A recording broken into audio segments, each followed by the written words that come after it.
So, ayan guys. Dito tayo sa ating living room. So, dito sa corner, mayroon kami ditong para siyang plastic guys, oh. Akala ni Sinit may plastic ni. So, mayroon tayong plants dyan sa corner. Saka may painting tayo dyan guys, oh. Napaksi na siya. And then, yung ating mga figurines. So, yung ating cortina is pang Christmas na. Ayan. So, yung ating mga pillow. Yung cover sa ating pillow is pang Christmas na siya. Ayan. Advance kami dito guys. Excited. So, ayan. Ayan. And then, ang ating ilaw is, ano siya, native. Kasi gusto ko ang native eh. Yan. So, ang theme namin dito guys is red. Since napaborito ko ang red color, so pati yung carpet ko is red. And then, native ang aking center table. Yung sa couch natin guys, yung cover is red din. So, pang Pasko na ang ating design dito sa bahay. Yan. And then, mayroon kaming ilaw dyan, oh. Hindi ko ginagamit yan kasi malaki ang billing ko sa kuryente. Okay. So, ito ang ating living room. So, at dito sa corner, pailawin natin. So, ayan yung ating koryo dyan. So, yan guys, pinailaw ko siya kasi medyo madilim. Yan, pinailaw ko kasi medyo madilim, hindi siya klaro. So, ito ang ating living room. So, nakadesign na ang ating pangpaskong pillows. Yung cover sa ating pillows is pangpasko na.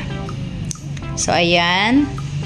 And then, dito naman sa corner, is mayroon ako ditong tanim din na nilagay.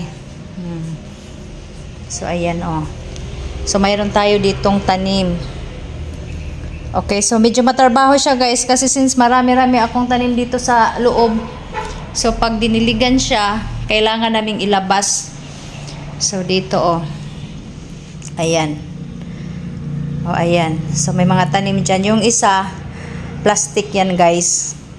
Nilagay ko lang siya sa pot para hindi siya halatang plastic pero plastic yan.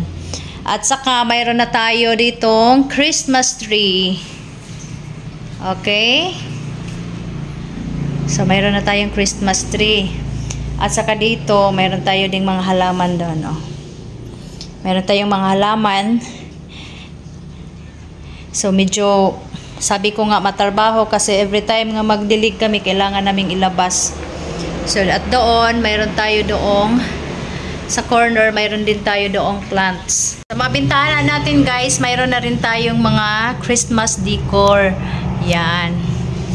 O, diba? So, mayroon na tayo sa ating mga bintana. O, ito ang ating pangkabuuang living room. Ito, guys. Ayan. So, ito. Yan.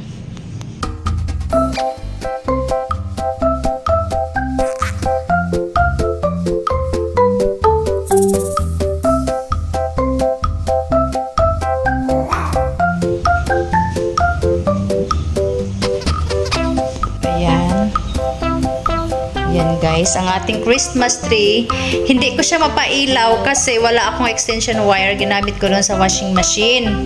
So dyan lang muna siya, hindi natin papailawin. So ayun. Punta naman tayo sa ating kitchen. So ito ang aming kitchen guys. So pati yung table namin, so yung suga ko, yung ilaw ko, yun, simple lang talaga ang aking ilaw sa bahay. Okay, so pati yung aming table is ready na po for Christmas. Ayan. Oh, ayan ang ating dining table. Ready na siya, guys. Pati yung mga placemat ko at sa aking center table is Christmas na. Ayan. And then may isa ako ditong room. Si brother ang naka-occupy, hindi ko na lang buksan. Okay, so ito lang aking mga and then yung isa kong table is then guys, ang isa kong table is dito ko nilagay yung aking mga yung aking mga abubot, yung aking mga decoration ba. So dito ko nilagay. So yung yung mga base lang ba, ginagbay nga base. So ito project ito sa aking anak, dito ko nilagay, baka magkawala-wala yung ibang mga parts. So yan, dito ko nilagay kasi sayang naman pag itapon ko yung aking isang table. So bali dalawa yung table ko, dito is dining table and then yung isa is dyan ko nilagay yung aking mga base. Yun. So Christmas theme pa din ang aming curtains. So yun lang guys. Ito ang ating ang ating mga gamit sa kusina, dan sa cabinet. Sa baba, yun. And then dyan, ang aking kwarto. And then dito is papunta din sa dalawang kwarto sa aking mga anak. So yung ginamit ko dito, nilagyan ko siya ng shells curtain. Ito. So mayroon akong mga tanim-tanim dyan. Ayan, ang aking aso, tulog. So yan ang kwarto sa aking isang anak. And then yung isa. So, ayan.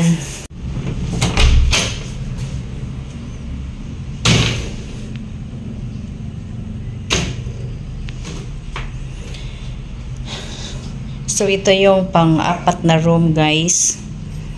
Walang nag-occupy dito kasi room ito sa aking anak na nandoon sa Cebu. So, ito.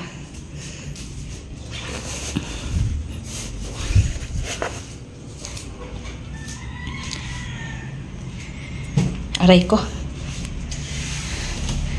So, ito ang pang-apat na room, guys. Ayan, may mga tanim din dito. Oh. Ayan. So, walang nag-o-occupy dito kasi yung anak ko nandun sa Cebu. So, ayan. Yung mga gamit niya dyan. Table nila. Okay, so, yung mga hanger-hanger dyan, mga uniform. And then, may mga books sila doon at saka doon sa cabinet. Oh, maraming books dyan. Oh. Maraming books dito na nakatambak yan. Mga books mga libro yan sa aking anak na doon sa Cebu. So, ayan guys. Nilagyan ko ng tanim para presko siya tingnan. So, ayan. Magro-room tour muna tayo ngayon. May mga libro pa dyan sa isa kong anak na youngest. Dito niya nilagay. So, pati yung cortina guys, oh. Paskong-pasko na ang cortina nilagay ko dito. So, yan guys. Saka may tanim-tanim dito. Nilagyan ko ng tanim para presko naman siya tingnan. Yun, yung mga box. Kasi hindi ko pwede ilagay doon. Kasi ang taas. So, hindi ako makaabot. So, yun. Ayan. Then, yung CR niya. So, yun. Wala din nagamit dito, guys. Kasi hindi gumagamit yung mga anak ko. Ayan.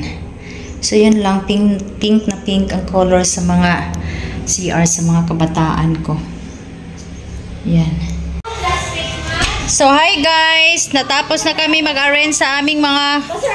So, katapos ko lang mag-arrange sa aking room. So, ayan. Nakapalit na ako ng cortina at saka ng mga punda sa unan. So, tapos na guys. Yan. So, yung mga tuwalya ko dyan nakahanger sa cabinet. And then, yung ating CR, yun, malinis na. So, arrange na siya. So, ang ating mga tuwalya dyan. Yan. So, ayan guys. Malinis na ang ating room. So, ayan lang guys, ang ating house tour. Yan. So, ang aking glass, ang aking banyo is glass.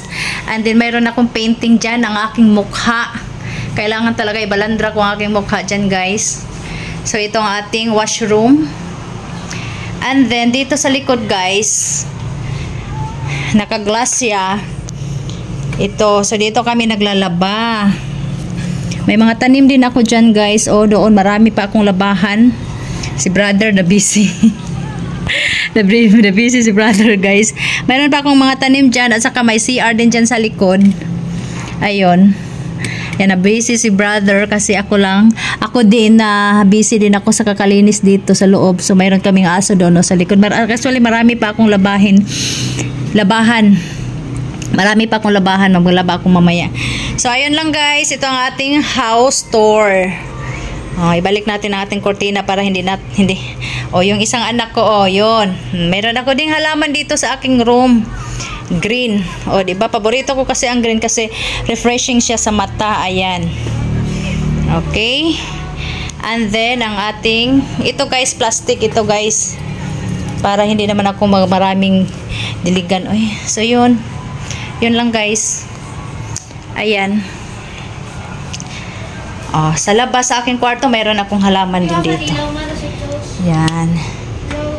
Okay. So, ito ang ating pangkabuuang house tour. Balik tayo sa living room kasi mainit. Mag-electric fan ako.